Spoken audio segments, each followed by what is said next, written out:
10 years ago, God intersected my story. He asked permission to rewrite mine. I was at a women's retreat, and the speaker's topic was the names of God.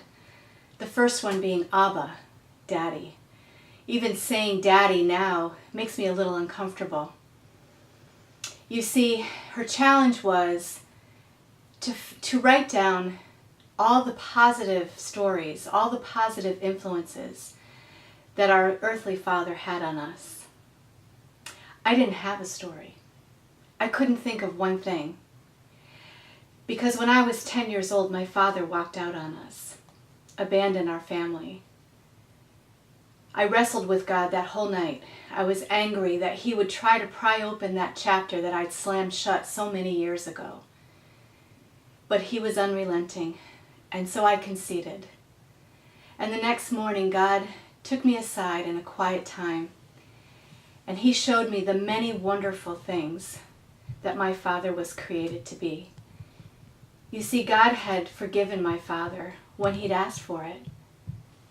And he challenged me that day. He said, Dawn, if my son Jesus, in his grace, could forgive your father, what about you?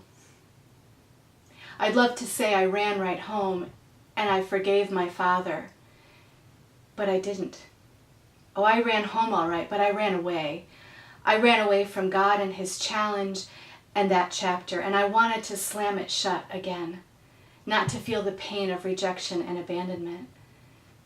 But for 7 months, God kept addressing this issue of unforgiveness in my heart. For 7 months, he kept presenting that challenge that he made to me in the mountains that one day. And finally, I did face my father, and I did honestly offer him forgiveness. And I must say, it was a day of freedom for my heart, and God showing me what the power of forgiveness can do to a family and to a relationship.